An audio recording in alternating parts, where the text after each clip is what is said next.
Welcome to Swish and Flick, an all Potter podcast. Swish and flick. Everyone? Swish and flick.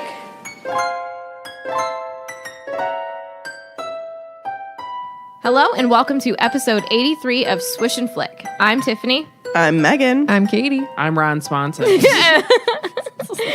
this episode is sponsored by Caitlin Birkinshaw. Thank you, Caitlin. Thanks, Caitlin.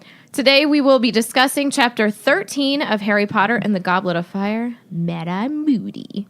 So make sure that you have read that chapter. Oh, I'm running out. And you're ready to plunge. Walk on your Mad-Eye Moody leg right into the deep You're end. ready to... How did you always say it? What? Clawfoot. Chicken foot. Oh yeah, chicken. You might ready to chicken foot your way in. All right, before we begin, Megan has some weekly profit news that I'm excited for.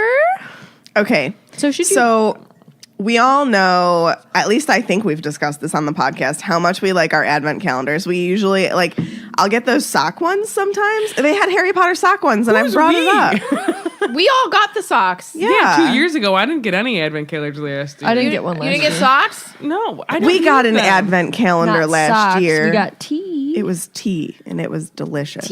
I'm not good at doing Oh, I mean, we're not really good bad at at doing it calendars. daily. I just opened, when I got the sock one, I just opened it. Because you're the person that reads the last chapter of the What book. you wanted to say is because you're the worst, and I wouldn't disagree with you. Well, you're the worst with waiting and surprises. Yeah. You want to know.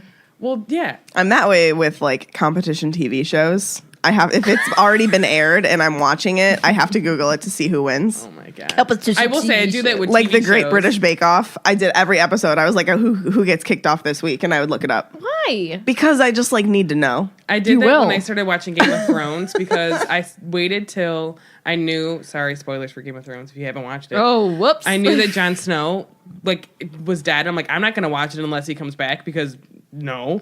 And then he did, and then I started watching, and then I would read ahead in the things to see who was dead, so I wouldn't get attached to characters. We actually So you're just shielding gave your a heart. spoiler alert before we said what it was. That was the good. first time. Usually it's we'll say it and we'll be like, oh, spoiler alert. Well, I mean, we aren't talking Game of Thrones here. We're talking True. Harry Potter, so that's different because we told you from jump that we are not spoiler free. No, we're not. Okay, but back to the weekly We'll profit. just wreck everything. So there's an advent calendar rumored for Christmas from Lego, and Wait, Didn't they do one last year? Lego? not a Harry Potter one. Yeah, they did. I swear, little people. No, Those were that just was in the Funko. packets. That was Oh. Funko.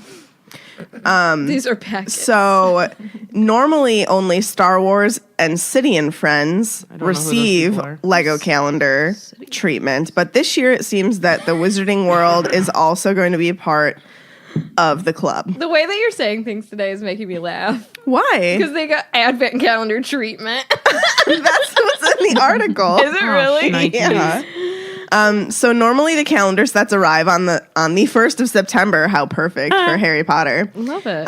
But usually there's chocolate ones, but this you get a little Lego build or a minifigure. So we have to get this it's really cute. God. for our castle. That's Yeah, I agree. It's not built. construction. Okay, well, it's coming along. All right. Yeah, when was the last time you started building it? It's been a while. I'm not gonna lie. It's okay. If we were to sit down, We're that would not be on a done. timeline. How long was it at Tiffany's house without being touched? I have a baby. In my defense, I didn't have want to do 4. it. So. I have 4 babies. They just have fur. Yeah, well, they saying. they take more care of themselves than her kid does. But anyway, You cannot talk about Lady Supreme like that. they also have other rumors going about with new products for the Wizarding World line set to launch in June. And the titles tentatively are, don't take my word for this, but this is what we're expecting to see. Expecto Patronum, whatever that means. Triwizard Challenge. Hagrid's Hut. That's cool. We should probably get that for our castle.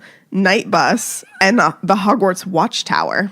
Ooh. So apparently we're going to get all of those new ones this year.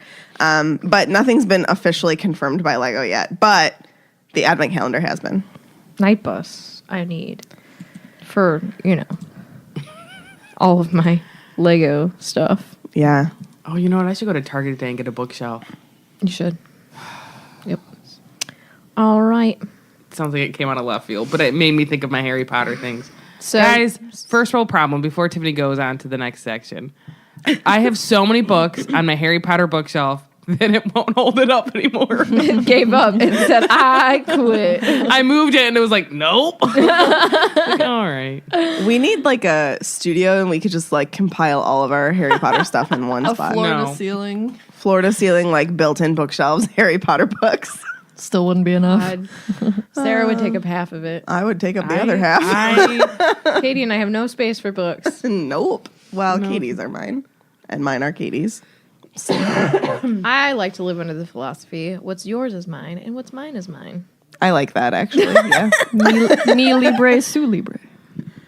Oh, my book, your book. Got it. I knew that. I figured it out. Good job. Proud of you. All right, what time is it?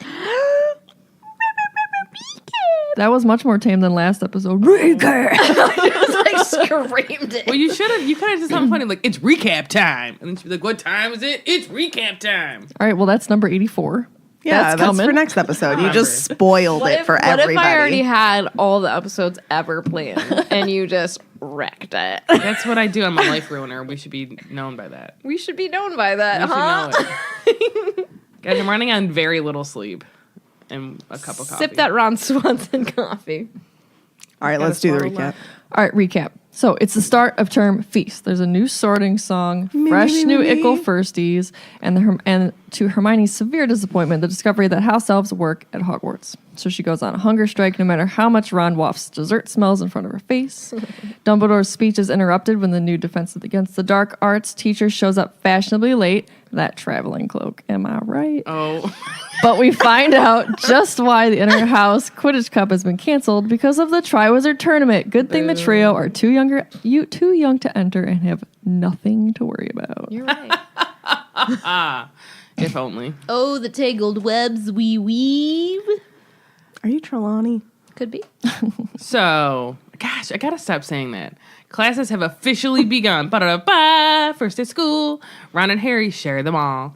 They're blasting off in Hagrid's class, and they're trying to see what's gonna happen in Trelawney's class. My guess is that Harry's gonna die, because you know what? That's what she always says. Malfoy taunts Ron about his father in the paper, and things get a little bit moody, and then it sort of is my fixed God. with a swish, a flick, and a student turned into a ferret. And Ron has never been happier in his life. How's that for a funny summary? I am pleased. I told her last night that it has to be funny. She demanded. All right. So last time, the chapter started out with like a gigantic like storm and just foreshadowing this book and pretty much the rest of the series. So it says, the following morning, the storm had blown through and the ceiling of the great hall was, quote, still gloomy. Heavy clouds of pewter gray swirled overhead. And I said the same thing I said last time, showing us how the upcoming years are going to go. Yup. I just want to remind everybody again that it wasn't Katie's fault that the bell wasn't working. It's the bell. Oh my gosh. It's good now. Appreciate We you. swapped out the bells. The original bell is going to be Is retired. We'll see. Maybe we'll do not a giveaway, but like a giveaway. Oh, what if they could win the bell? Oh, That can be man. fun. Oh. I kind of have an emotional attachment to it. We'll have to think about it. All right. Okay. So the trio is going over their class schedules. Fred and George and Lee are discussing ways that they can age themselves to enter the tournament. And we find out that herbology is with the Hufflepuffs, care of magical creatures is still with the Slytherins, and they have double divination. Blech. God, that's gotta be awful. That's too I long know. up in that attic with all those stinky smells. All I Think can- of block scheduling. Oh, I was just gonna say, when in high school, when we had to like, I think it was only our Lab. Science, classes. yeah, Had labs. Jeez, and At like Max, it days was like that they 3 were blocks. like, Too long. It's way too long. I'm a Trelawney. But like Man. I get why I don't get the divination part, but I get why science blocks are together. Oh, no. I get why there's double potions. But like Yes, but I don't get double divination. Yes. There's no need for that. yeah. I. There's no need for double anything but potions, I think. Well, I don't know. Like, if you do care of magical creatures, That's true. Yeah, You okay, could I can use see extra that. time in herbology. Yeah. because it's kind Okay. of labby. Yeah. Labby. Like when you're looking But at like stars charms, and stuff, like come on. astronomy, divination, no. Well, astronomy maybe if you're looking at the stars and you're trying to see something at a specific time, you know what I mean, and you're trying to really. But again, divination. What's there to see there? What's there to see? Nothing. You're clever. I don't know. I think she's legit. I'll get to it. Well, they make up a lot of stuff that happens. Just saying. Yeah. So Hermione points out that they should have given divination up last year, and they could be taking something useful like arithmetic. Ron gets snarky and points out the fact that she's eating again instead of being on strike. So he He's so immediately- petty. Right? He's like, I'm going to go to the defense. And she's like, well, there are better ways of making a stand. And Ron's like, yeah, and you were hungry. What? All I think about, and again, we're going to go into this in bigger detail when like it's closer to her doing things. Launching But SPEW. I feel like out of a lot of the places, like he being Dumbledore, that's probably a great place to work. You know what I mean? Like they could be like, I don't want to work today, and he'd be like, all right, cool. You know what I mean? He seems like a very, for the house. I don't want to do the work today. Yeah. So she should know that he wouldn't treat them like garbage because they're not, Yeah. and he's not for the most part. Moving on. Ron's not garbage. Talking about Dumbledore. Yeah. Oh. I would never say that Ron is I garbage was because shocked. I'm he's like, my favorite. What? Dumbledore is sometimes garbage. Well, but I wouldn't call him garbage. no, he has garbage ideas. Double trash. I think he just he has Ideals. good intentions. Yeah. Just doesn't execute them well. Guys, I don't hate Dumbledore. Don't The start. only person I think we talking all about hate that. is Umbridge. Yeah, Yeah. agreed. Yep, accurate. Agreed. Okay. So I said, well, what's arithmancy anyways? Ew. The funny thing is that it's still part of divination. Oh, really? So, in the Muggle world, arithmancy is the practice of assigning numerical value to words for the purpose of divination. So that's the Muggle world, though. But it's logical, which is why Hermione excels at it. Okay, sorry, go ahead. No, but it says, although at Hogwarts, it can be presumed that the Wizarding world practiced the same thing. So in Hermione's worlds, it was predicting the future with numbers. And it was her favorite subject, taught by Professor Vector. It involved a lot of complicated homework and was a necessary subject for anyone hoping to ever work as a curse breaker at Gringotts Bank. Bill Weasley must have aced it then. And that's on Pottermore. But I think that's amusing. Yeah, that's funny. But it's like, it just fits her personality better. Yeah, she's all about the numbers. Yeah. Like Marty, for example, talks about like Excel spreadsheets and numbers, and he was like, "It was awesome," and I'm like, "Okay," because in my world, Was it? That sounds terrible. like I- even yesterday, I had these meetings. Sorry, my thing's weird. I had these meetings and we sat and we sat and we sat and I was jumping out Yeah. of my skin. And I'm like, this is part of the reason why I'm an educator is because we're up, down, all over the place. Change. Like, I can't sit. Yeah. Sometimes I should say this. I don't think I've ever had a job where I sat. And You would lose your mind. I don't know. There's times where I've literally said, I'm like, I just want to work in a desk and not talk to a soul. Yeah, but I think it would drive you crazy. Until you do it. Because I do it. Yeah, I don't know how you It's- survive. It's very, I think It's a lot hard. of people that work in the medical field will know that there are days where if I don't talk to me when I come home, it can be so draining. yeah. Because you give a lot of yourself to like your patients and your other coworkers, and especially working 12 hours, and you just want to go home and sleep for a million hours and not go back.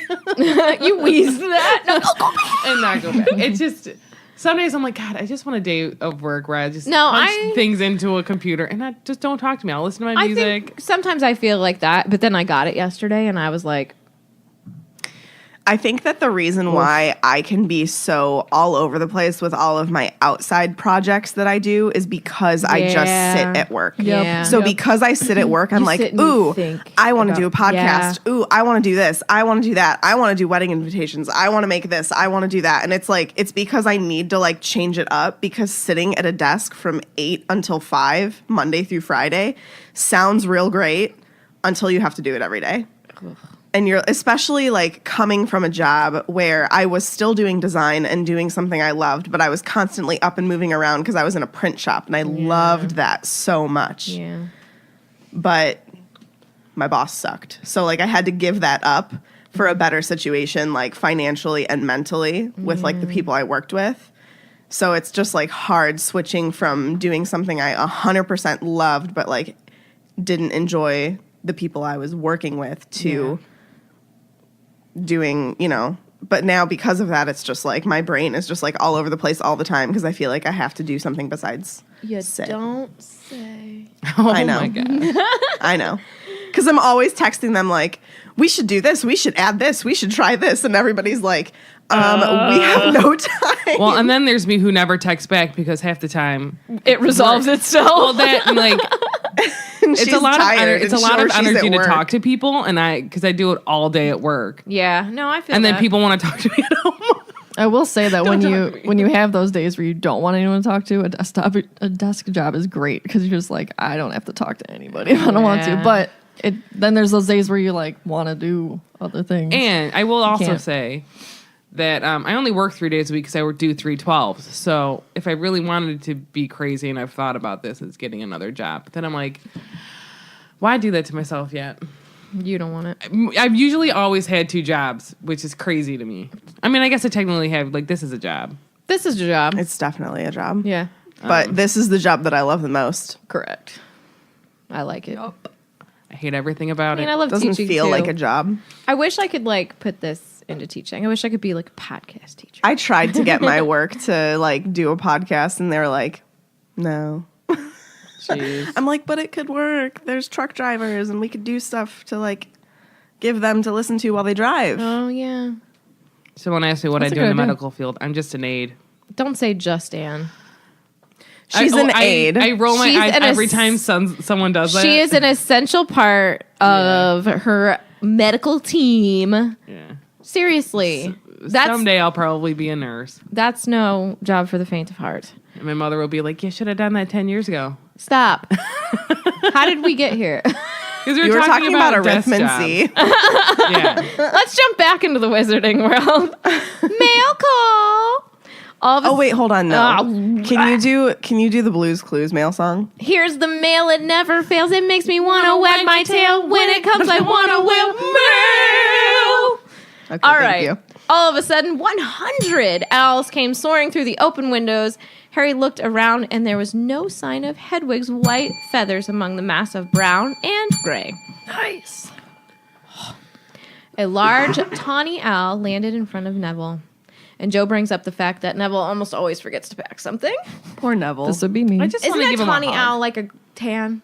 Yeah, I think Okay. so. What'd you say? Oh, so I Tawny. just want to give him a hug. Nevo. Nevo. Draco's eagle owl lands and brought him his usual sweets care What does package. that look like? And Harry was pretty much disappointed that his little head wiggy wig wasn't there. Head wee wig. Head wiggy wig. It's a pet name for a pet. Oh wow, what a pretty owl. Oh my gosh. It's got bright orange eyes. Here, I can't see this. It's not Sorry. on that one. It's got bright orange eyes. Oh. An eagle owl. I can Google it. His bright orange eyes are looking. Ooh, that at is cool. you. I'm surprised he doesn't have like a flamingo ring. Right. He looks Peacock. like he'd kill you. Peacock. A white peacock from his yard. He looks like he'd kill you. Yeah. Well, he intense is eyes. Draco's Like, owl. Birds are freaky. You know what I mean? Well, they're dinosaurs. I'm a dinosaur. I'm not lying. Alligator's a And if dinosaur. you don't think Actually, So, I believe you I'm can made look from it up. stardust, so I'm like super special. All right. Well, I'm also a princess because that's what my name means. You're welcome. It does. a lot at one time. Harry carried his disappointment all the way to Greenhouse 3. Pause. Where they would be working with the Hufflepuffs and Professor Sprout. Professor Sprout was showing them basically the ugliest plants he had ever seen. And I think that says something, having dealt with mandrakes in year 2. Agreed. Because those things are not cute. No. They looked less like plants than they were thick, black, giant slugs protruding vertically out of the soil. That makes me want to vomit. Mm-hmm.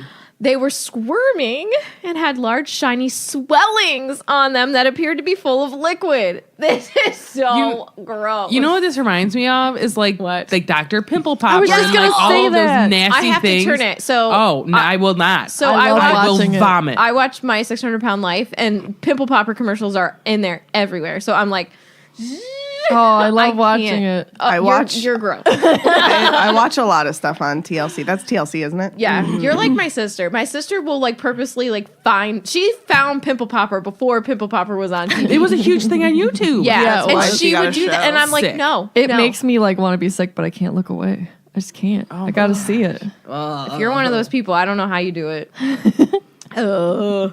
Anyways, I think they're called. Are they Bubo tubers? tubers. Yeah, bubo tubers. I love how Jim Dale does Professor Sprout's voice because she's like, Boobo tuber puss.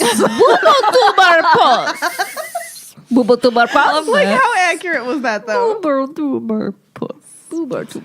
That makes me literally. I'm glad I didn't eat breakfast. Well, 'cause let's talk about vomit. the pus. The pus that they will be collecting is extremely valuable. You need to wear dragon hide gloves. I thought you were going to cough. No, I want to raise my hand, but finish. Okay. Because the pus can do funny things to the skin when sick. undiluted. And I said, cool. This is foreshadowing to Hermione getting this in an envelope. This is why we're learning about it, because then she gets it in an envelope from somebody and it gets all over her hands and she has to run to the hospital wing. That reminds me of Right. anthrax. Because of, Yeah. Because of the articles, Rita. Yeah. Rita. Wow. Okay.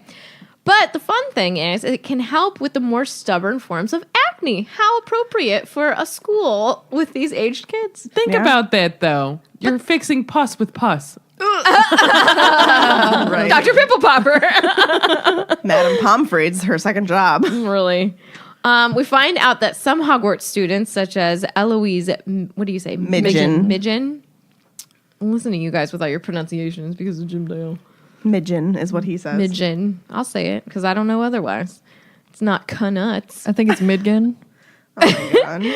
She tried to curse her pimples off. I'm not going to lie. I probably would have tried that as a teenager. Yikes. But a curse. Ooh. Well, just like kind of touching it with your wand, being like, go away. Well, let's See what happens. this is what happens. Apparently, it took her whole nose off. Yeah. But the champ of the hospital wing put it back on. She wanted to really be like her idol, Lord Voldemort. Oh my God. Or maybe she was trying to take a piece out like Maybe Moody. that's what happened to Voldy. He's Tom Riddle. He's Tom Riddle. He's like, I just can't look like this. Blackhead's killing me. Oh no, my nose is gone. This looks like a snake. Cool. Yeah, really. Cool, man. And then I found a really fun article on Pottermore, the highs, lows, and health hazards of herbology. That is cool. So it says where most muggles' biology lessons might involve planting cress or dissecting leaves, herbology classes at Hogwarts were liable to be more dangerous affair. From studying mandrakes whose screams can literally kill you to the rather unpleasant task of harvesting bubo tuber pus, it's amazing that student wizards ever made it out of the school alive, much less with their owls. So they just talk about a couple of instances throughout the series. So working with plants at Hogwarts could be simply disgusting, such as the Bubatuber's thick, yellowy pus, for It's example. gross. Very messy, such as the generous coating of stink sap, the smell of which is like rancid manure. Manure itself, but rancid manure Oof. may turn some green fingered witches and wizards equally green faced. Haha, good job, writer. Plants are packed full of magical uses, solving skincare like the Bubatuber pus, but also some underwater adventure stuff like gillyweed. They can be violent, like fanged geraniums. It says fanged geraniums are nasty nippers. That's cute. And bouncing bulbs are heavy hitters. Beware. The mandrake cry. Put the earmuffs on. Devil snare. The devil snare and the flitter bloom look strikingly similar to each other. Unfortunately, one savagely strangles you, and the other is harmless. So good luck to you. But the rewards are great, such as potions ingredients, dittany, mistletoe berries are brewed for an antidote of common poisons. So that's pretty cool. I liked that article. That article reminds me of the herbology room that we saw at the Harry Potter exhibit in New York. Because they talked about all the different, like, real-life plants that she pulled inspiration from and stuff. Because I feel like dittany is one of them. I don't remember. I didn't read everything there. I think you're right. But there's a lot of stuff there. There was a lot. Yeah. So I'm going to read this part that's gross. Yes, I'm so excited. You're going to love it. This is fun for all our pimple popper friends. Squeezing the boo-boo tubers was disgusting, but oddly satisfying. sick. As each swelling was popped, a large amount of thick yellowish green liquid burst forth and smelled strongly of petrol. They caught it in the bottles as Professor Sprout had indicated, and by the end of the lesson had collected several pints. That is Wow. yeah. So, a booming bell rings from the castle, and too much expedition roasters for you. The Puffs had to transfiguration. Lucky you. Just kidding, but really, because this next part's scary. And the Gryffindors head to Hagrid's hut on the edge of the Forbidden Forest for care of magical creatures. Hagrid was there to welcome them with Fang, a quality pooch. On the Alana just screamed. On the ground, there are several wooden crates. Fang is whining and wanting to investigate with sniffs. And the closer they got to the crates, they made an odd rattling noise, and there were some small explosions. Do you think that she put the Slytherins and Gryffindors together for Hagrid's class so, like, there was a buffer so the Slytherins couldn't be mean to Hagrid? I think it was probably just always that way. I I feel like all three of the other classes would have been a good buffer, though. Like, I don't think that anybody would... Do they have divination by themselves? Or I don't with know. Ravenclaw? I think they're with Ravenclaw. I don't know. She didn't say it in the Yeah, I don't know. It's a good question. I feel like they are usually with Ravenclaw. I feel like every time I remember it's the stinking movies. And it's I just know, that. and it's everybody. Well, like, there's- it's just a Was it mixture. everybody? It's just like a mixture in the movies. It's mostly Gryffindors because that's the only Yeah. school That class- matters? Yeah. Yeah. Well, The only house there. Just kidding, other houses. But am I? Just kidding. I mean, we now know that Ravenclaw's massively underrepresented. Truth. You're the most the least underrepresented. the least represented of all the houses now, especially after Fantastic Beasts. Maybe there'll be a really B8 But here's the thing. Ravenclaw in the Fantastic. Maybe I we'll get a won't Gilderoy want- Lockhart spinoff. I don't want any merch because it's not the right colors. I won't buy it. True. Yeah. Yep. That's my brand. Get your Over. act together. Good thing you have my mom and your sister to make you proper Ravenclaw True. merch. Very true. Yeah, but they can't like make me a T-shirt. I knit you a t-shirt. Oh my god. My sister is gonna try to make me a Quidditch. They Sweater. can design. Y'all can design Ravenclaw stuff. Yeah, we Sarah, can make we some got Ravenclaw you. I merch. mean, how often do I wear T-shirts? Let's be That's honest. true. well, What like do you want? spin-off non-copyrighted Ravenclaw merch. Non-copyrighted. Eaglefoot. So next up, as Tiffany just said, is Care of Magical Creatures. So Hagrid says that they'd better wait for the Slytherins because they don't want to miss this blast-ended Scroots. So Lavender Brown literally screams. Hold on, I'm going to do a Jim Dale impression again. She goes, ugh, which Harry thinks just about sums them up. So blast-ended Scroots are a strange hybrid creature bred by crossing manticores and fire crabs. So I kind of knew what manticores were, but I had never actually seen like a visual representation of them. They're scary. They're really terrifying looking, and I'm really curious to know how the heck Hagrid got these guys to make a baby. With a fire crab. Right. So Manticore is one of the most dangerous creatures. It is a 5X classification, according to the Fantastic Beasts books. It has a humanoid head, which is terrifying, a lion body, and a scorpion tail with a stinger. And the Manticore's skin repels all known charms, so it's effectively hard to subdue one with magic. And it is known to be capable of human speech. Oh. Yeah. I don't like this. It's like a sphinx, but scarier, you know? Because like a sphinx isn't, I mean, like it has lion paws and everything, and it could surely harm you. I feel like a sphinx is dangerous because of its logic. Agreed. And then it'll attack you. It's like very tricky, but this one looks like it would just attack you because it wants to attack you. Yeah, agreed. And it has claws, fangs, and a stinger that it can attack you with. No, thank so that's fun. They originated in Greece, and they are as rare as the chimera, which that's what we see in Fantastic Beasts, right? That's the Chinese like lion-like animal that Newt has to subdue with a little kitty toy, which is adorable. So the sting of the manticore causes instant death, and it is reputed to croon softly to its victims as it devours them. Like, this thing is terrifying.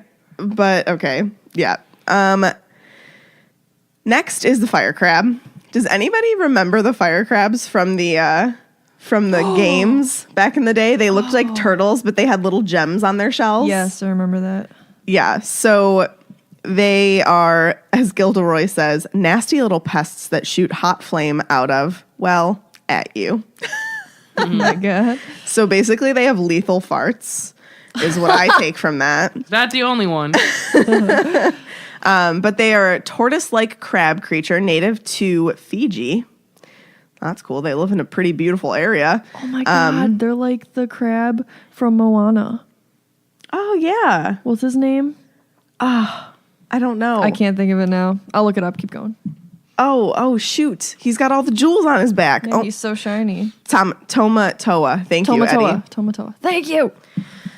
So the fire crab is a protected species, and a reservation has been created to protect this species from muggles who would value the jeweled shell and wizards who use the shells as cauldrons. They are sold and exported as pets, but the owners require a special license. And the ministry states that a competent wizard should be able to cope with this animal. It's only a 3X classification. And yes, I want to say that this is legitimately like the inspiration for Tomatoa from Moana, because he has a jeweled shell, except he lives down in the ocean. He's so shiny. He's so shiny. It's time to kick your Hiney. Yep. So that's the two things that the blast-ended scroot is a combination of. So what do they make?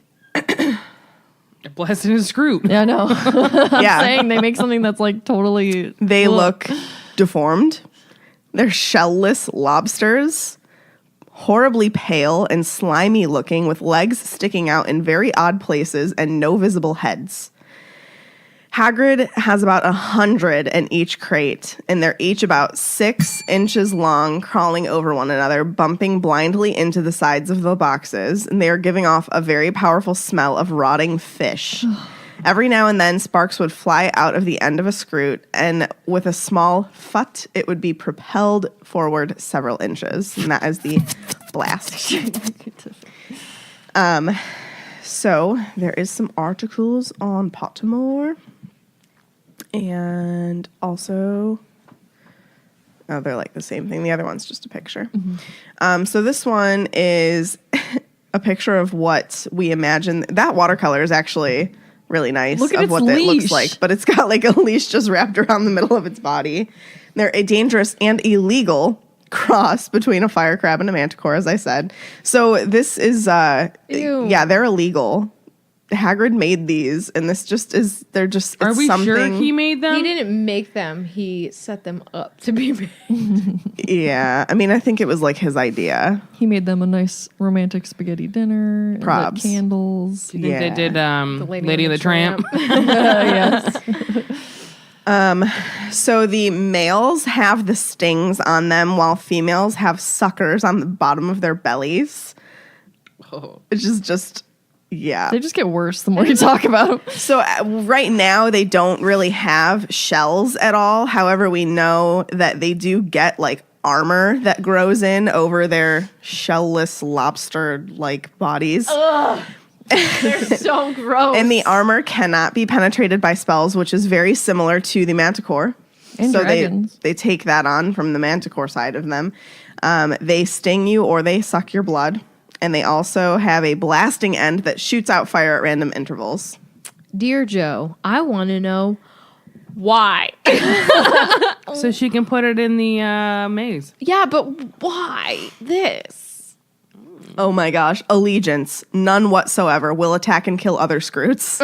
They literally kill each other. I mean, like, that's how they only get down to what? Like a handful of them towards the end of the school year? They've killed each other. Humans also kill each other. I mean, true. What is wrong with you? Dang. Do you think Hagrid buries them all? Like, is the forest just full of Oh these my gosh, Scroots? probably. What if he feeds them to like the acromantulas? Oh, he probably probably. does. You're right. Nice Oh. scroot dinner, lots of butter. They need to wear bibs. while they're there. They boil them. Put a little garlic in the butter. Yes. Yum. Hagrid is so excited because they've just hatched and this is their project for the year. They're going to raise them themselves. Oh my gosh. Joy. So exciting. They don't do a great job. How many are left at the end? So Malfoy, being Malfoy, asks, why would we want to raise them? What do they do? And I say, you'll raise them because the teacher said so, you little git. Why you gotta be so questiony? Just do it. But fair point, Malfoy. I mean, Why? absolutely. Why? We don't know. There might be some great thing about them. That's Yeah, what Hermione's- Hermione's. we never find out. Hermione is so nice. She's like, oh, maybe we'll find out something. But She's so nice in this chapter to Yeah. Hagrid, my main man. Although I will say later, she's like, I just said that to get Malfoy off Hagrid's back. But I appreciate her. But yeah, it's Yeah, for still, sure. you know. Because she's like, dragons could kill you. You don't keep them as a pet, but their stuff's useful. And then don't they say something like, yeah, but he did keep a dragon as a pet. Not terribly long. I don't know what happened. A dog bit me. Oh, and it's green plus. So they are to feed them ant eggs, frog livers, and grass snakes. Sounds Weird. delicious. No thanks. That's my Bigger favorite ant breakfast. eggs. Yeah. What is this? A center for ants? What do you pick them up with? Maybe it's tweezers? just like, like if you think like caviar or something. Like a So it's handful? just like you give them a big scoop and they eat it. Caviar. You How know? many ants, man? Never We're had gonna be it. raising the ants now. A lot. Ant So- man. Ant-Man. I just liked this little movie. paragraph from the book. It says, nothing but deep affection for Hagrid could have made Harry, Ron, and Hermione pick up squelchy handfuls of frog liver and lower them into the crates to tempt the blast-ended Scroots. Tempt them. Harry couldn't suppress the suspicion that the whole thing was entirely pointless because the Scroots didn't seem to have mouths. Fair. So the males, I already said this, they have stingers. The females have sucker things. These things sound awful. We get reminded of Norbert here, and I again wanted to read that from the chapter, which is on the next page. Just because they're not very pretty, it doesn't mean they're not useful, snapped Hermione. Dragon's blood's amazingly magical, but you wouldn't want a dragon for a pet, would you? Harry and Ron grinned at Hagrid, who gave them a furtive smile from behind his bushy beard. Hagrid would have liked nothing better than a pet dragon, as Harry, Ron, and Hermione knew only too well. He had owned one for a brief period during their first year, a vicious Norwegian ridgeback by the name of Norbert. I was going to say Norberta, which is why that came out funny. Norbert, a.k.a. Norberta, because she's a girl. And we'll find that out. I think that this is foreshadowing because we actually do find out about Norberta Yeah. from Charlie later in the book. Doesn't he say the females are like particularly Yes. nasty? Yeah. She's a lady. I mean, then I said, is this foreshadowing just in general to the dragons, let alone Charlie coming? But I think that it kind of is. I like to Yeah. think, because she does things like this to be like, and I think about this when you're watching TV shows and do a little recap. You're like, oh, that's going to be important when it was like however many chapters Yeah. ago or how many episodes. So she's like, dragons, they're still a thing. Yeah. Remember that. Feeds you a Don't little forget tic-tac. them. So at lunch, after Care of Magical Creatures is over. Hermione is eating as fast as she possibly can so that she can get to the library, and Ron is immediately suspicious. Boring. What is she up to? We'll find out. Next up is divination. And I had another read from chapter, which goes, okay, so this is Trelawney talking to Harry. You are preoccupied, my dear. Not Trelawney's voice by Megan. Trelawney.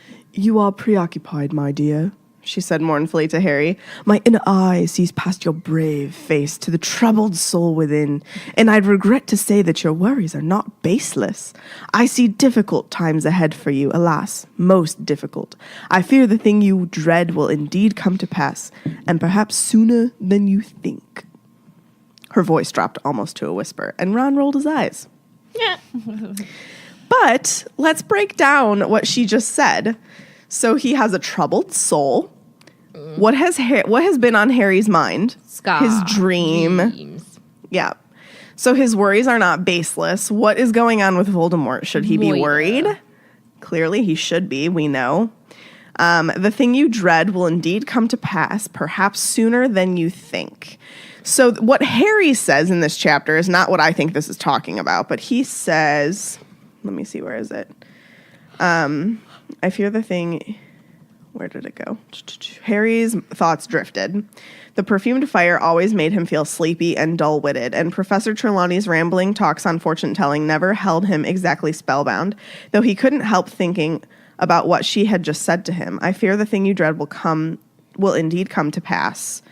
Unless you counted his fears that Sirius had been caught. But did Professor Trelawney know? He had long since come to the conclusion that her brand of fortune-telling was really no more than lucky guesswork in a spooky manner. Except, of course, for the first time at the end of last term when she had made the prediction about Voldemort rising again. So I think that the thing he's dreading will come to pass perhaps sooner than he thinks is possibly the whole idea that he witnessed a conversation about Voldemort planning to kill him, and his attempt will be coming soon. We know this. And I think that Trelawney may be annoying, but she's pretty legit. I think that that's more than lucky guesswork. Well, she can read it off of him. And I think that Harry's view of her has changed as much as like he doesn't like divination and what? Nothing. My It's notes. coming. Oh. As much as he doesn't like divination, but he has more respect for Trelawney now. I agree. After that. Like Ron, he didn't witness that. right, so he Yeah. can't feel that as much. I think they I talk agree. about that either in this chapter or the next, and they're like, "Come on," and he's like, "No, you weren't there." yeah. Like, it was real. Yeah. So Harry is drifting off while thinking about all of this. And then again, Trelawney making some predictions about him. He like comes out of it, and I didn't do a good job writing that, what I wanted to say right here. I'm sorry, guys. It's okay. So she's actually she's talking again, and he has like drifted off. And Ron, like, I imagine Ron just being like, Harry, wake up. And he goes, what? Harry looked around. The whole class was staring at him.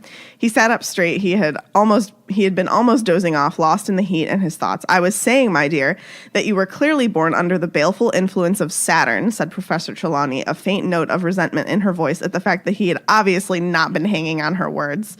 Born under what? Sorry, Saturn, dear. The planet Saturn, said Professor Trelawney, sounding definitely irritated that he wasn't riveted by this news.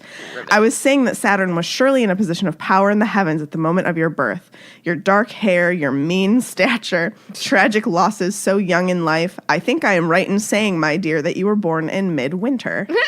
No, said Harry. I was born in July. I love that. But Hold on, before you go on. I like Ron's response, and I literally wrote, that would be me. Ron hastily turned his laugh into a hacking cough. That would be me. That's definitely Sarah.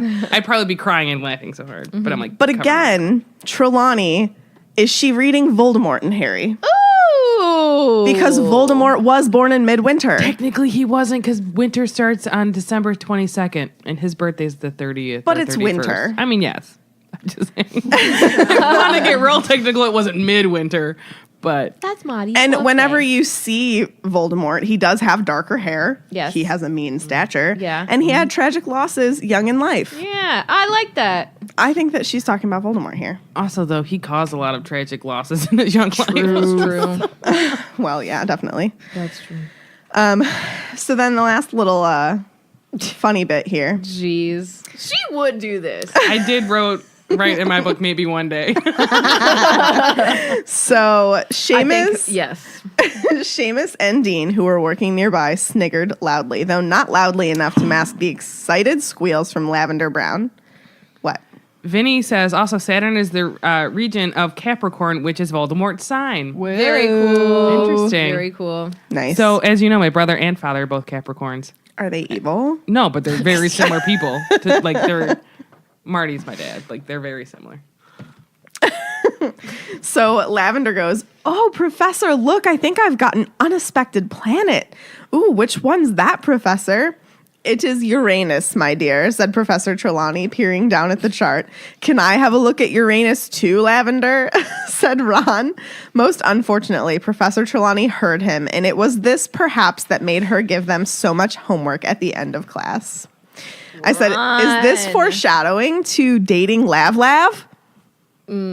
I think that if Mrs. Weasley would have heard you say that, you would have been in trouble. I would have said something like that in front of my mom just so, like, she would be like, oh my God. I also wrote something really inappropriate, which I just think is hilarious, but I won't read it. But people who get the notes will probably see it. Trelawney doesn't appreciate the humor and dumps a ton of homework on them, and Ron calls her a miserable old bat. And I said, maybe don't disrespect her. Just saying. You shouldn't. Naughty, naughty. But I think that this is a little toss in the bucket about maybe they are going to have a thing. Yeah, could be. I don't know. Oh, Ron. Oh, Ron.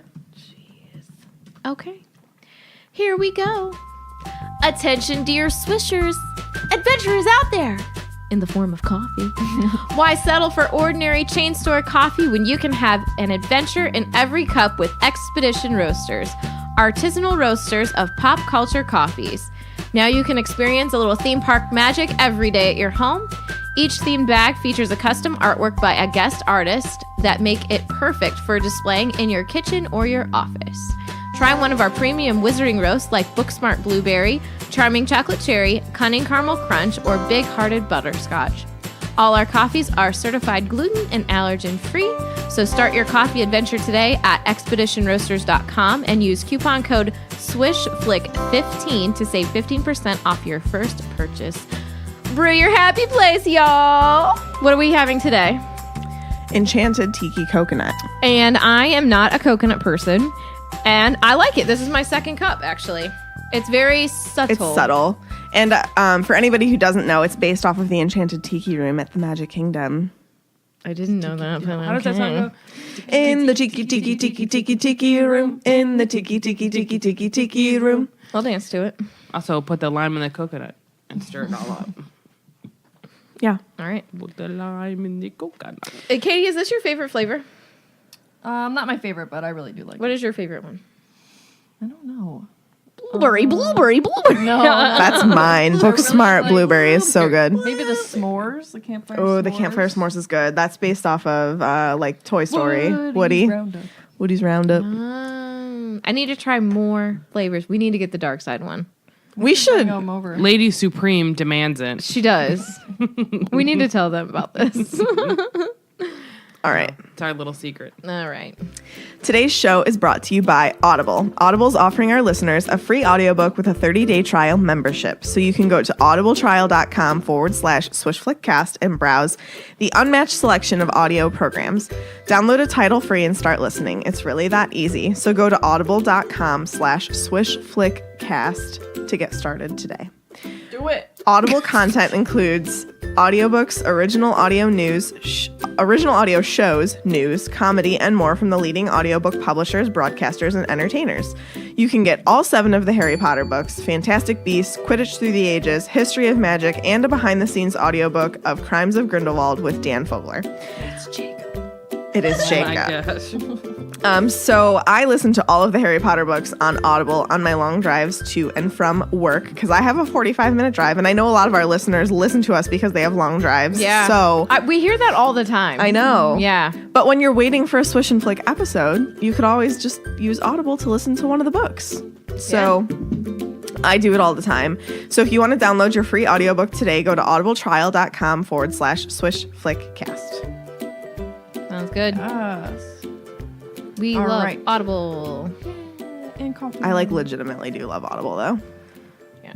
I have a couple of books on there. I need to get some more. I need to do the. Well, I don't know. I got Lord of the Rings to I need to actually do- try and listen to it That's a really good idea. because I think I do better listening than reading. I just like my house. I don't have like a good spot to go and read because there's always like stuff going on. Like there's other people who Yeah. aren't reading or whatever. So like I listen. That's like the best way that I can actually take You in need like a reading book. nook in your new house. I really do. All I right. do. Let's go to the yellow. Okay. The trio meets up to head down to dinner, and Ron's pretty salty about all that homework he forced everybody to have because, he had to make a comment. And it's a detailed analysis of the way the planetary movements in the coming months will affect you with reference to your personal chart. And I point that out because that leads to one of my favorite moments in this book when him and Harry are just like making stuff up, and Trelawney eats it up. Literally the best, and she loves it. She loves That's it. like one of my favorite things. Yes. And he's like, all right, so no, you can't get hurt that day because you get like, Yeah, you're you're like, right. said Like, this, like oh, you you gotta gotta figure be this out. sure that you're, spacing these out enough. They always make like they don't have normal days. Like No. when they chart, they're like always like, he's like, doesn't he talk about like how she like eats that stuff up or something? Mm-hmm. And then Hermione's like, "You're drowning twice." Oh, am I? I should change that. Did he change it to something else that's yeah, he awful? So Hermione was like, "Oh, do you have a lot of homework? Professor Vector didn't give us any at all. Like, who are you? Why are you cheery about this? Don't you love homework? You're Hermione." Just because she hates divination so much, she's got to rub it in their face. True. So Malfoy calls after Ron as they're walking to dinner, and he's looking very pleased. And he reads very loudly, so everyone around them can hear a news clipping. Further mistakes at the Ministry of Magic. It seems as though the Ministry of Magic's troubles are not yet at an end, writes Rita Skeeter, special correspondent. Recently under fire for its poor crowd control at the Quidditch World Cup and still unable to account for the disappearance of one of its witches, the Ministry was plunged into fresh embarrassment yesterday by the antics of Arnold Weasley of the Misuse of Muggle Artifacts Office. Malfoy looked up. Imagine them not even getting his name right, Weasley. It's almost as though he's a complete non-entity, isn't it? He crowed. Everyone in the entrance hall was listening now. Malfoy straightened the paper with a flourish and read on. Arnold Weasley, who was charged with possession of a flying car 2 years ago, was yesterday involved in a tussle with several Muggle lawkeepers, policemen, over a number of highly aggressive dustbins. Mr. Weasley appears to have rushed to the aid of Mad-Eye Moody, the aged ex-Auror who retired from the ministry when no longer able to tell the difference between a handshake and attempted murder. Unsurprisingly, Mr. Weasley found, upon arrival, that Mr. Moody's heavily guarded house arrived at Mr. Moody's heavily guarded house, and Mr. Moody had once again raised a false alarm. Mr. Weasley was forced to modify several memories before he could escape from the policeman, but refused to answer Daily Prophet questions about why he had involved the ministry in such an undignified and potentially embarrassing scene. And there's a picture, Weasley, said Malfoy, flipping the paper over and holding it up. A picture of your parents outside their house, if you can call it a house. Your mother could do with losing a bit of weight, couldn't she? He is literally the worst. So Ron is shaking with fury. Everyone's staring at him. Harry tells Malfoy to get stuffed, and he's just trying to be like, Ron, come on, like, just let it go. And Malfoy's like, well, you were staying with them all summer. Is Ron's mom really that porky? Oh, I would lose my mind. I don't know how Harry didn't. He says, you know your mother, Malfoy? That expression she's got, like she's got dung under her nose. Has she always looked like that? Or was it just because you were with her? I mean, like, what a clapback. Honestly. Malfoy's like, don't you dare insult my mother. And Harry's like, well, keep your Okay. fat mouth shut. Here's the thing. Don't insult my Right. mom, but I can insult me. Right. No. Goodness gracious. people. Bullying. So Harry's like, keep your mouth shut. And he turns to walk away. Good for Harry. Yeah. Well, you guys aren't going to like what I have to say. So, all right. What do I always say before my section? All right. All rise. It's like dark in here. I can't see my pages. No, like the way that the light is hitting my book, it's like Do you want that lamp? No, it's all right. All right. It's not like so dark I can't read. Well, I don't know. Bang! Several people screamed. Harry felt something white-hot graze the side of his face. He plunged his hand into his robes for his wand, but before he'd even touched it, he heard a second loud bang and a roar that echoed through the entrance hall. Rawr. Oh, no, you don't, laddie. I'm not going to try to do an accent. So Harry spun around. Professor Moody was limping down the marble staircase. His wand was out and pointing right at a pure white ferret. So everyone in the hallway was deathly quiet, and nobody but Moody was moving a muscle. Were they Deathly Hallows? Sure. So Moody looked with his normal eye to Harry to make sure that he wasn't hit, and then yells to Crab while he's still looking at Harry, who's behind him. Crab's behind him with his magical eye, which we find out, because it must be magical. He can see through the back of his head. Because Crab's about to pick up Malfoy the ferret, but he told him to leave it. What was he going to do with it? You don't know how to turn him back. Right. So then Malfoy... Keep you as a pet. Malfoy the ferret tries to run for Moody, who is advancing on him. Moody points his wand at him again and then has Malfoy the ferret fly 10 feet into the air, and then he fell with a smack to the ground just to bounce again. And he says, I don't like people who attack their opponents when their back's turned, growled Moody as the ferret bounced higher and higher, squealing in pain. Stinking, cowardly, scummy thing to do. And then he says, never do that again. So McGee's coming down the stairs. Her arms are full of books and is shocked by the scene that's in front of her. And she asks Moody. This is really good in the movie. Mm-hmm. It is. I like when he puts him down Crab's pants. So she says, Sarah's not amused. What are you doing? Said Professor McGonagall, her eyes following the bouncing ferret's progress through the air. Teaching, said Moody. Moody, is that a student? Shrieked Professor McGonagall, the book spilling out of her arms. Yep, said Moody. No, cried Professor McGonagall, running down the stairs and pulling out her wand. A moment later, with loud snapping noise, Draco Malfoy had reappeared, lying in a heap on the floor with his sleek blonde hair all over his now brilliantly pink face. He got to his feet, wincing. And then she's like, Moody, we never use transfiguration as a punishment. Surely Professor Dumbledore told you that. He's like, yeah, he might have mentioned it, yeah. I have a lot of things to say. Funny. No. I think it's horrendous. I mean, yes. It was written for comedy. But it's horrendous. But when you dig deeper, it's like, not this is okay. what I have to say. I'm like, I get that Malfoy is not a nice person at all. Like, he was super just mean to Ron, said some horrible things. But it honestly, and I was doing my notes, and it was making me sick to think that a teacher would do this to a student. Yep. It's just messed up, and I don't like it. And I know that people are like, it's Malfoy. I don't care. I think that's valid. I like what Eddie said in the chat. He says, this scene is great, but then I remind myself that he's a Death Eater who tortured the Longbottoms, Yes. and I feel guilty. I was just going to say that. Because you know he's that not a the teacher. real Moody obviously never would have done this. This was like something in Barty Crouch Jr.'s sick mind that he was like, yeah, that would be fun, wouldn't it? Well, I'm and going to do this to this kid. He's probably torturing him because he's Specifically. mad. At the Malfoy. Malfoy. Correct. Yeah. You're right.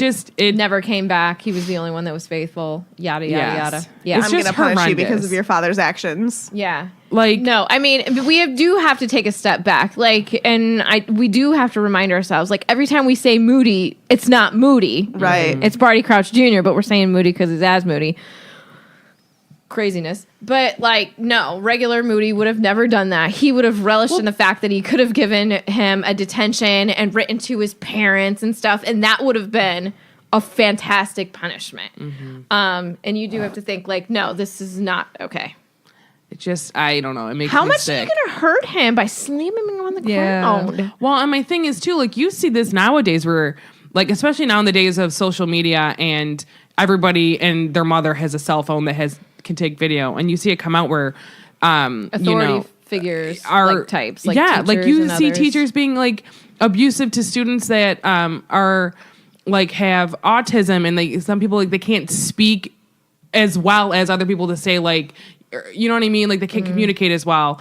So they get frustrated, and you see that it makes me want to then hit the teacher. You know what I mean? Like no kid deserves this regardless of what they're doing. There's And better I ways just to approach it. Yeah, go it ahead. made me Katie. so angry. This is just another example of me reading this as an adult. Like as a kid. Oh, yeah. This was As a kid, hilarious. that was funny. Oh, But it now was it's great as a like- kid. Now it's like, that's wrong. Yeah. Like I even no remember way. seeing it in the movie theater, and just like the whole theater was just laughing Yeah. so much during this part. But like taking a step back and being like, a teacher's doing that to a student. Like that's not okay. It's so messed up. Yeah, and I kind of wonder if she does like stuff like this with double. Oh, that definitely. purpose. I think of like she writes for kids, like, you know, kids are gonna find this hilarious, but like adults might not. it's jumping ahead a little bit. It's like when fake Moody. I feel like I need to say fake Moody so I You can could just call him separate it. Foodie. Foodie. Here we go. He doesn't deserve that title. That's true. Oh my god. Right? Real Moody. Right, true. Fake Moody brings out the spider and makes a tap dance, and the kids Yeah. laugh. And he goes, "Oh, you think that's funny, do you?" Yeah. And they immediately shut up 'cause, because you have to think, yeah, Oh, I can wait, make this he's spider do forcing that, them. but I can make this spider do other things too. Yeah, like it could be I don't wanna- innocent, yeah. or it could be Right. And I don't want to get Horrendous. too far into that because that's Yeah, literally yeah. the next episode. But it's like that. Everything is double, and it's where are you at when you're reading it. So I'm sure some of our listeners that are like 12, you know, maybe they're thinking, yeah, this is pretty funny. But if you are a young listener, you need to step outside of that and look at this and realize, like, oh, you know, this isn't okay. But not right. even like even back when I was older than 12, you know, reading it. I threw out that as a I know. I'm just saying, like, even adults need to take a step back and be like, "Oh, wow," you know what I mean? Like, everyone should take a step back and realize, like, this could You be might not- foreshadowing yes. for that spider incident later. and you too. might not like Malfoy, but nobody deserves that. You know what I mean? Yeah. I wouldn't wish that on Except anyone. maybe Umbridge. Well, she's a whole other being.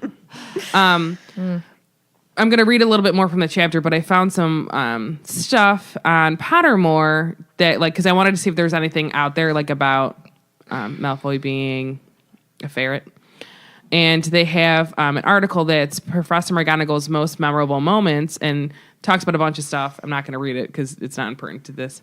But it's the one part says when she was rescued a certain ferret from punishment. It says the moment Malfoy was transformed into a ferret by an irate Moody will stay with us forever. Luckily for Draco, Professor McGonagall realized what was going on, and then it has the bit from the chapter where she's like, "What are you doing?" She's like, "Is that a student?" And then right underneath it, it's when she put Umbridge in her place. The best. And then there's another article that's every time Draco Malfoy was just too Draco. And in this, honestly. it's like the time that he was turned into a ferret, and it's like in year 4, Draco tried to jinx Harry from behind. Professor Moody turned him into a ferret for its trouble. It was brilliant because Draco, with his pointed face, was just so ferrety. But if he were an animal, a ferret is definitely what he'd be. Maybe his Patronus was a ferret, and he summoned it by thinking about himself. Once he'd been returned to human form, he muttered something about the word, in which the words "my father" were distinguishable. So the only entire debacle could have been any more Draco if he'd been losing to Harry at Quidditch at the time. Which, I mean, still think this is messed up. Whatever. I could go on forever talking about how dumb it is. Let's go back to him trying to curse Harry behind his back, too, though. Coward. I know. Here's my thing. Oh. If you have something to say to somebody, then you better have the guts to say it to their face. And if you're going to try and go after him and do whatever you're going to do it to his face. I don't like the sneakiness. I don't like liars, and I don't like sneakiness. I agree. It drives me nuts. We also have to remember that they're 14-year-old kids. You know what I No. mean? So they have No. a little bit of growing up to do. And I at this point in time, he is like that spoiled little kid that, you know, my father's going to hear about this. He's going to grow up and he's going to, unfortunately, learn from his mistakes. You know what I mean? But I think the reason why he did it behind his back was because he knows if he would have done it full on face to face, Harry would have won. Correct. Yeah. And that's why he did it. He was like, "Oh, I have a moment." Yes. So then I also just Googled ferrets. So the harrypotter.fandom.com, they have a little thing. Ferrets are small, musclid. I don't know if that's how you pronounce it. Four-legged mammals, domesticated forms of the European polecat. Shout out to Seven Brides for Seven Brothers. Hagrid too. Didn't he have Some polecats? Yeah. I love that song. And then it has like a bunch of places where, in history of the Harry Potter universe, where ferrets were like a thing. And I guess in one of the video games, Squibbert once transformed a teapot into a ferret. Now here's my question: if you killed the ferret, would that break the teapot? Squibbert, is that any relation to Squidward? I don't know. I hope so. And then it was chased by a rather large Slytherin student with a net. So it sounds like SpongeBob when he's trying to catch jellyfish. But that's from like some video game. And then during a ministry raid on Mortlake's house in August 1992, some extremely old ferrets were found.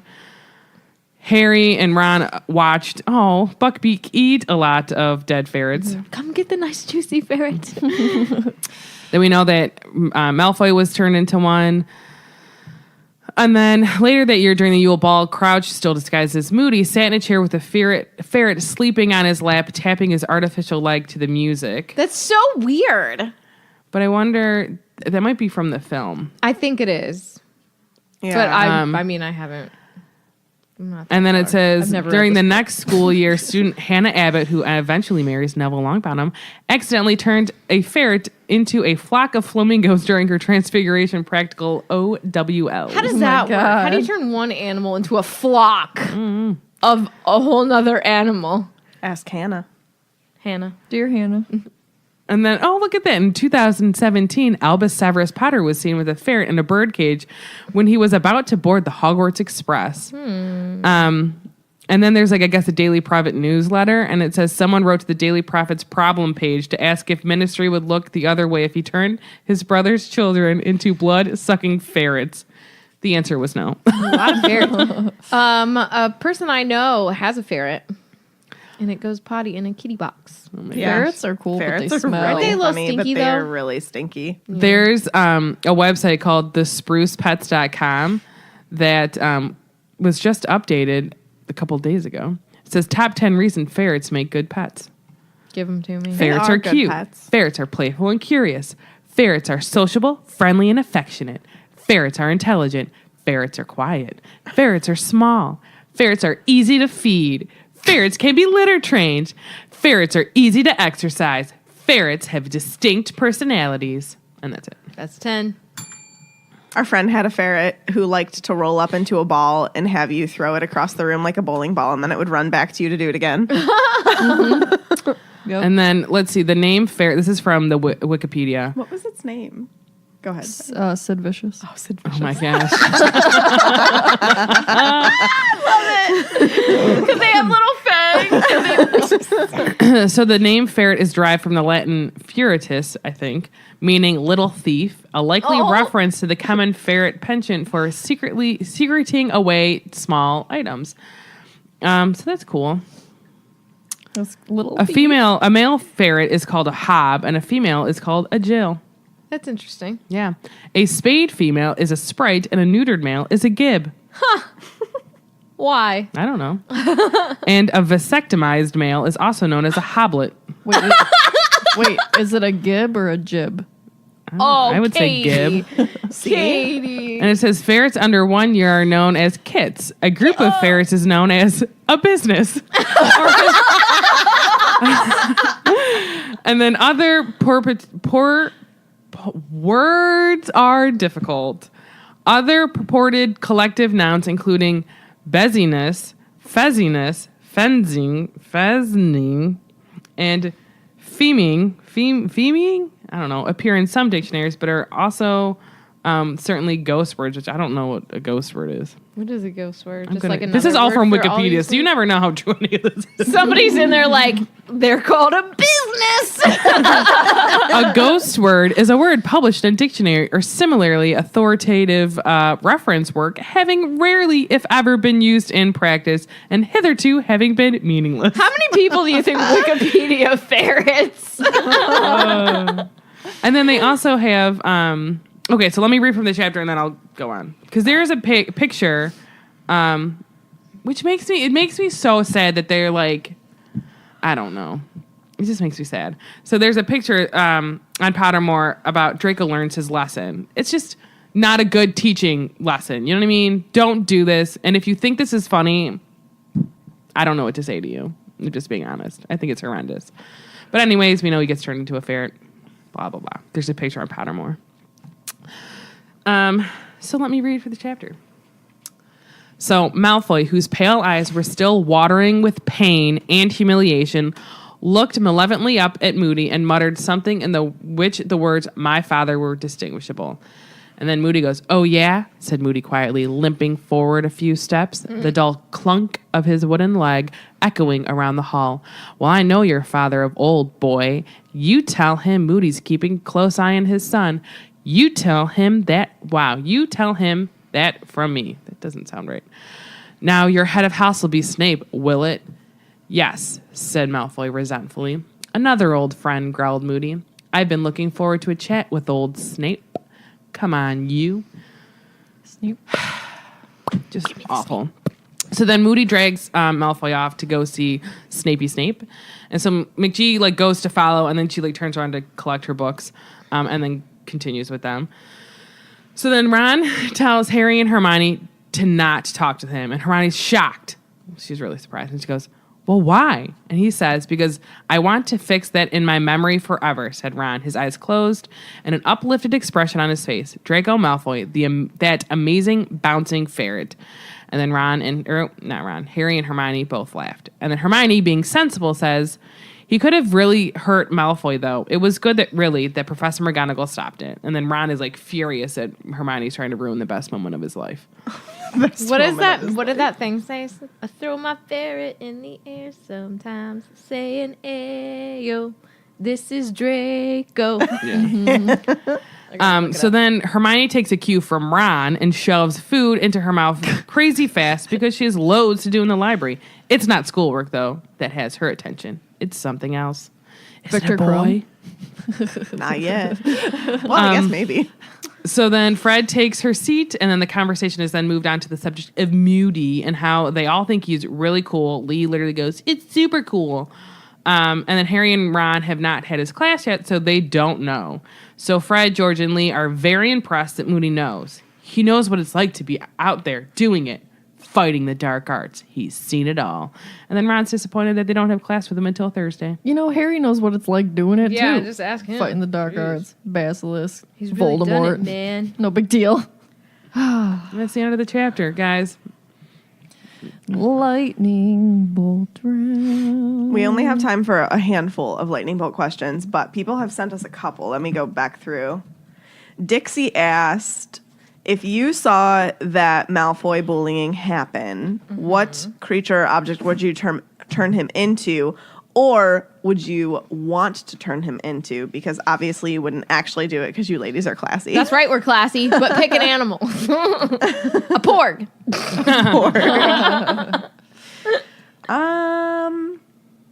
I mean, a ferret's really good.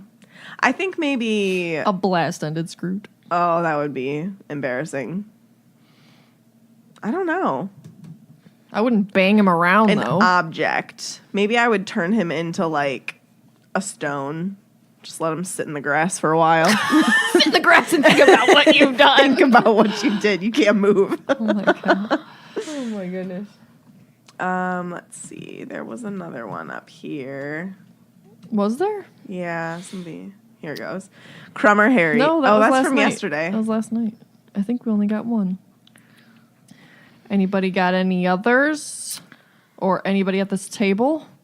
Well, Let's see. What did we Bless you. talk about? Bless you. who would you want to be your Bless you. partner to take care of your blast-ended Scroot? Hermione. I think she'd be Oh, sensible. does it have to be a character? I was gonna say Meg. Oh, it could be better. anybody. Anybody. Sorry. If a character, I think Ron, because he would just make me laugh. He would just. I say, was like, the thinking that too, funniest but I feel things. like he would make me do all the work. Right. No, he's one of those people Agreed. that's in the group that You like never you want him on a know group doesn't do project. anywhere. Yeah. So you're just like, yeah, no, I'll just do it all, whatever. My question is, if take two creatures and put them together and name them an animal. Oh. You're welcome, America. A mermaid and a Grindylow, because then the mermaid would have like all the tentacles of a Grindylow and they could swim differently. That'd be fun. But what would their thing be? What would it be Like called? those blast things out of their tuchus. Yeah, lots of tentacles.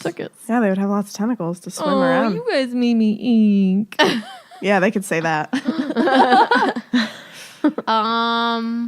What do you think, Fazbear? What do you want to be joined up with? Oh my god, he's doing a little head Do tilt. you want to be another Fozzie Bear?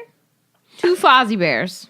Put I together? want- Are they going to be Siamese dogs? No, it's going to be like a super Fozzie Bear. Fozzie could turn into Fluffy. Do you want to be the fourth head on Fluffy? I Are you love a good when, boy? love when dogs do the head He's tilt. just so freaking cute. I would combine a Niffler and a Phoenix. Oh, cool. So they never dies. It never dies. Never dies and it steals all your money. and it loves its own gold feathers. Oh, it's like it loves. Constantly preening It would itself. love whenever it's it gonna be like molts. basically just like a naked phoenix, and then it's like tucking the feathers into its little fat. I cried every burning day. Have to collect all those feathers again. Oh my god. Oh, That's so sad. and you see it just sitting there like, and then it's like, ooh, something on the wall. I'm trying to think of what I would do. Maybe is it a demiguise? It's like The white Invisible. thing. invisible plus Yeah. a dragon. Think about how dangerous that would be. Oh, that's dangerous. Combining a demiguise with like any creature would be Anything. cool because it would just make it be invisible. I like that. What if only parts of it could be invisible? So you just like see a big giant dragon tail like swooshing around. It could control its own invisibility. Oh, that'd be cool. What if you just saw like fangs? Or just all That'd of be a sudden terrifying. there's fire. What would your clap back to Draco have been? I mean, like Harry's was perfect. Oh yeah. Harry's was great. You and what army? I don't know. I always think of really good comebacks like way later on. Yeah, I'm like, same. man, I wish I would have said that. Me too. You suck. Really, at least my parents love me. Narcissa No, loves this is him. Harry saying it though. His parents loved him more than Draco's dad loved him. Shoved him off to Voldemort. Wrong. It is wrong. Your hair is sticking straight up in the front.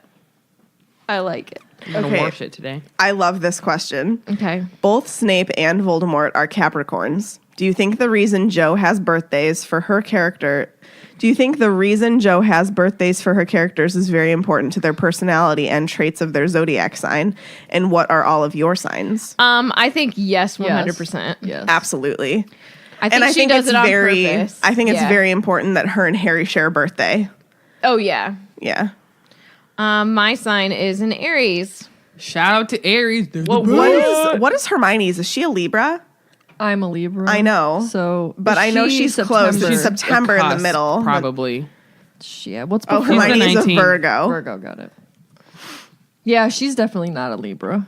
I was gonna say, I'm like, that would be weird. I don't. Yeah. But she does try and like diffuse situations, though. But she doesn't have a hard time deciding things. True. And that's, oh my God. Oh my Yeah, that is God. me. Jen's like that because she's on the cusp of Libra, Scorpio. And then I'm the person like, I don't care. I'm a So when we're trying to make a decision, I'm like, Yeah. just tell me what you want. I don't know. I'm a wanna- Taurus, and I think that super matches Slytherin. Yeah. Just saying, any other Taurus Slytherins out there, I think it's a thing. What do you think is like the most Did everybody say their sign? I'm an Aries as well. yeah. Tiffany Oh, okay. and I birthdays are 6 days apart. what do you think is the trait of your sign that most matches you? Oh, stubbornness. 1,000%. Said that so fast. Well, Taurus what is do you also think? stubborn, and Yeah, for me too. What do you think, Katie? Libra is like the scales, so I constantly am saying, Oh my gosh. oh, I see both sides of this situation. I can always see, like, I can't pick a side to something because I can see the whole situation, and it leaves me in the middle.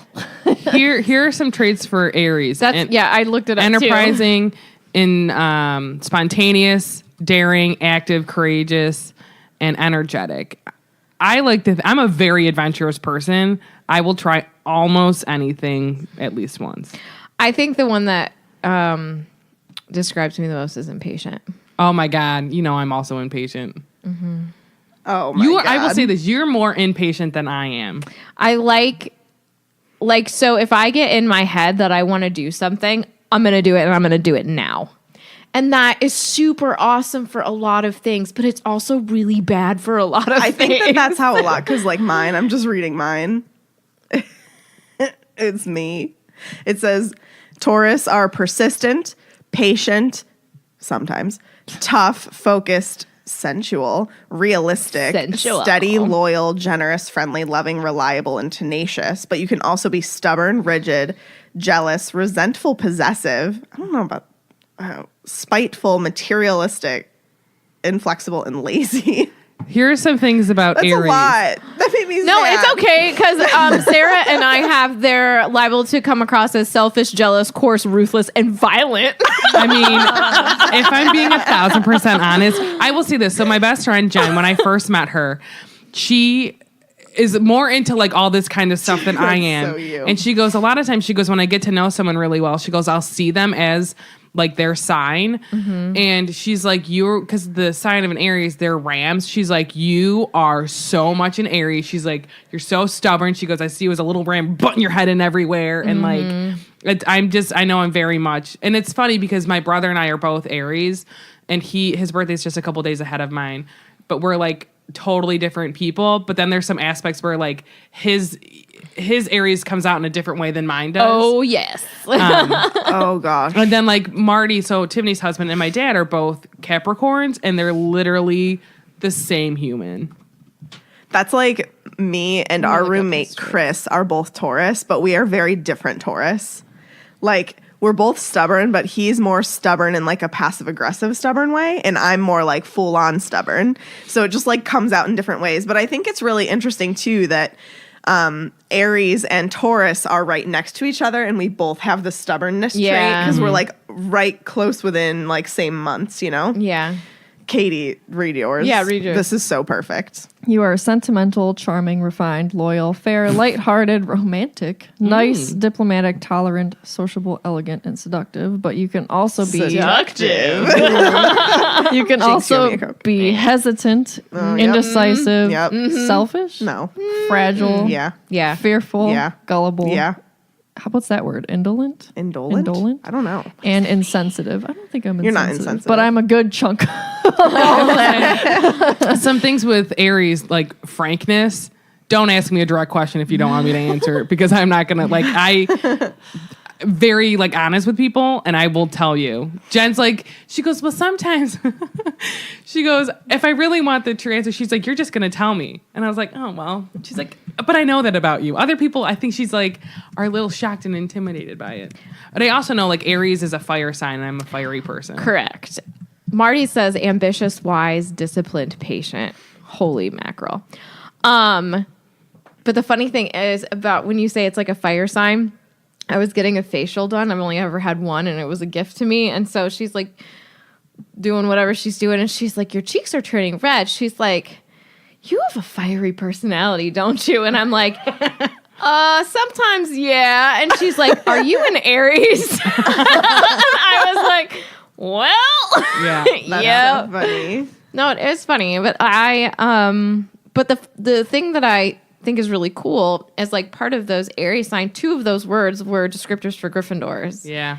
Same with mine. You Ambition, had loyal, you had ambition. ambition. You don't match. But no, go back to the Aries. I didn't know Taurus was Earth.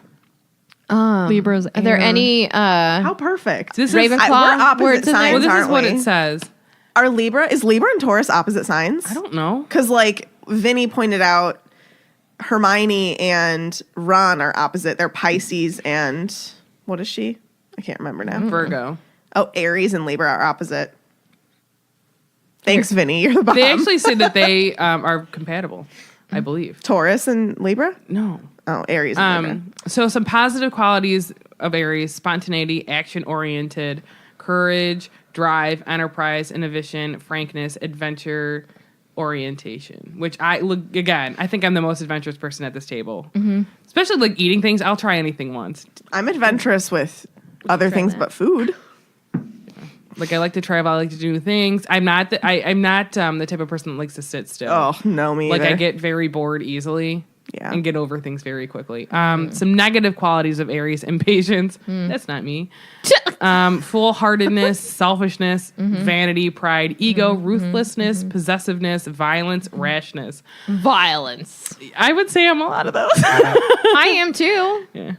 I mean, it doesn't mean we're the extreme of those and they pop up from time to time. I feel like, everybody has. I mean, everybody has bad traits. Yeah. Yeah. Yeah. You would be lying if you said you didn't have any bad traits. Correct. This thing is like the Aries are the proverbial infants, guileless and optimistic to the fault. However, they're also all those other things.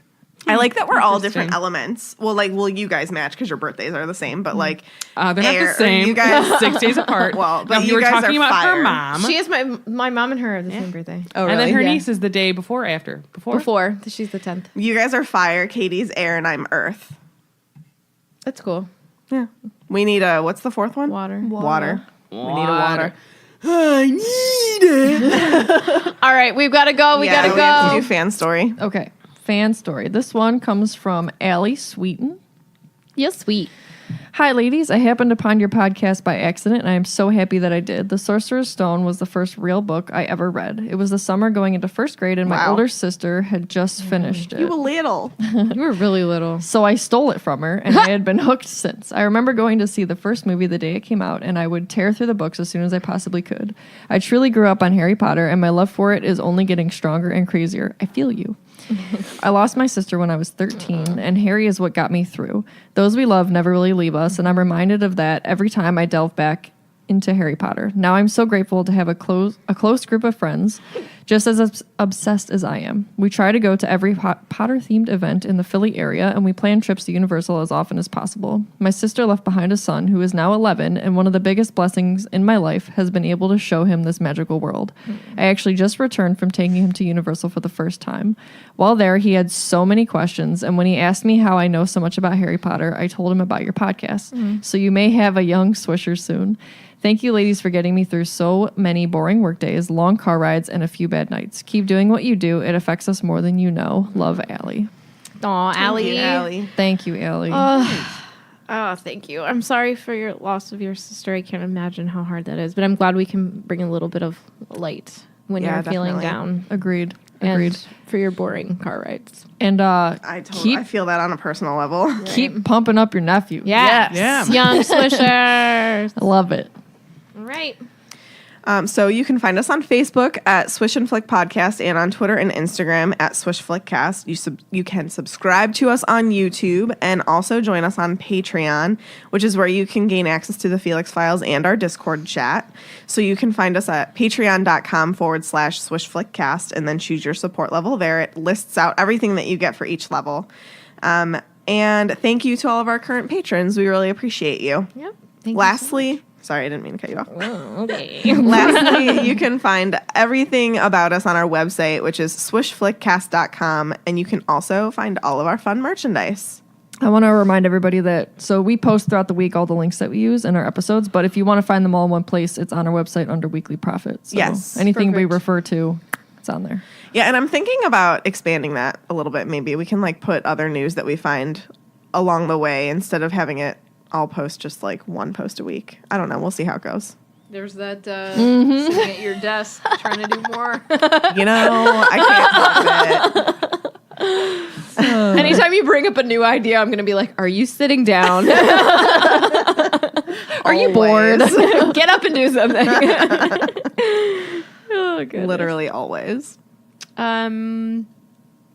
Well, I'm just living life. No, I think I said this in our last episode, so this is going to be another week, but we're recording this one day apart. So I am getting into Majora's Mask on my 3DS. Can I plug another podcast? Do it. All right. I really like them. I've been listening to Tandem Legends, and they're doing a playthrough of the Legend of Zelda series in the timeline order according to the Hyrule Historia. So if you are into video games, if you like Zelda, and you want to do a little playthrough, they like pretty much break it down like dungeon by dungeon, and that's cool. It's awesome.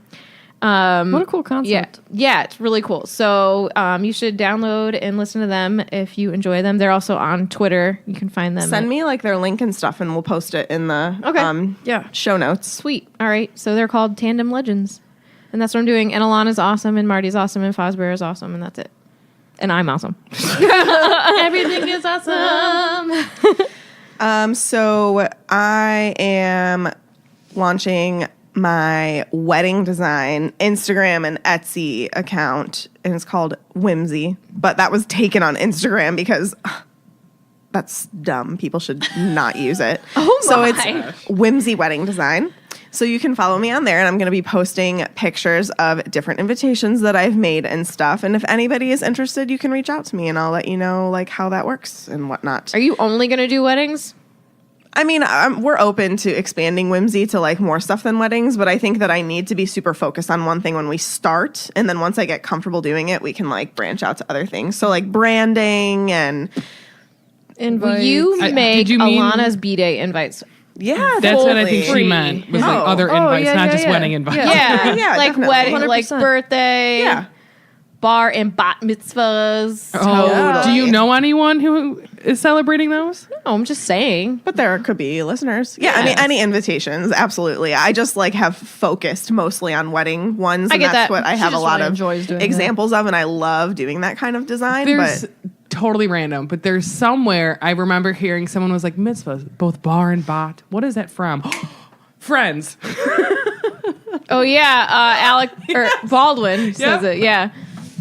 But yeah, that's awesome. Yeah. It will be Winnie the Pooh theme. oh, So- of course, Winnie the Pooh / pool party. Correct.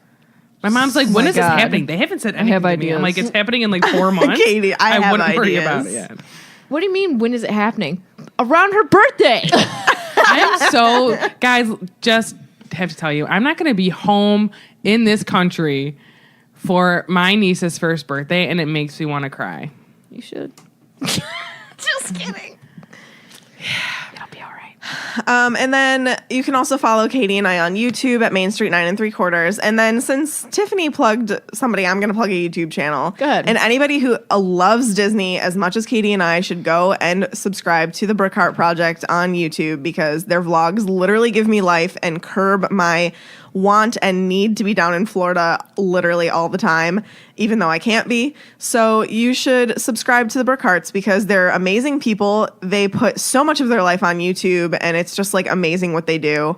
And they're really good friends of Katie and mine, and I love them. So you should go subscribe. I'll plug our other Etsy business, Akio Designs. We've got a lot going on. That one's has been around forever though. So if you want some Harry Potter decor for your home, or you want to keep warm this winter with some cozy scarves and blankets, check it out. Yeah. I don't do anything with my life. That's not true. I got nothing to plug. You babysit Alana. She babysits I do. Alana. I make sure that she survives every Friday. She edits episodes. She does notes. She cooks. She cleans her home. She's been redecorating her bedroom. Such a struggle. She was trapped upstairs. I couldn't go to our tax guy because the floors are getting done. So I had to have a business conference call. I'm just trying to figure out. I'm traveling a lot this year. I'm going to California soon because this is going to come out March in like a couple of weeks. Oh, that's crazy Yeah. to think Isn't it? about. Yeah. And then March is real soon. I'm going to Aruba. I'm very excited. That's why I won't be around for my niece's first birthday, but I'll be home in time for her party. We're only going for a week. Aruba. No. Jamaica. No, But you other did than this that, last time. I was resisting, so I knew it was coming. Figuring out school. So Yay! so stressful. Love it.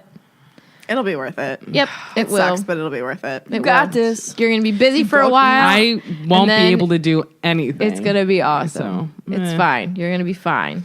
Everything is fine. You're gonna be fine. You're gonna be fine. You're gonna be fine. It's gonna be great. But be great. you can follow my adventures on O'Malley. With 3 O's or 3 H's. There's 6 total. There's not. There's just 3 H's. Nobody's gonna be able to find you. They're gonna be like, what? But yeah, that's my life. Just trying to survive every day. Aren't we all? Yeah. Mm-hmm.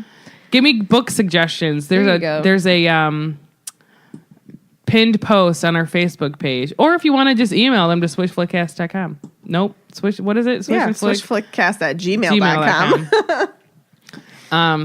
Because I want to know. Give me one book that changed your life, not Harry Potter. But Harry Potter. All right. That concludes this week's episode. Thank you so much for listening, and don't let the muggles get you down.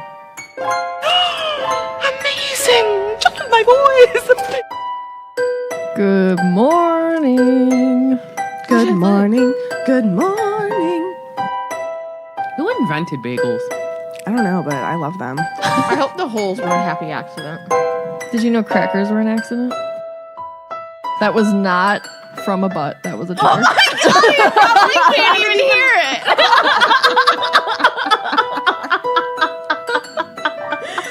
I thought I'd point it out. Oh my god. I bet that didn't even pick up. Probably not. A chair squeaked. Okay, so Not a blast into the street, but just a chair. just the chair. Just a chair.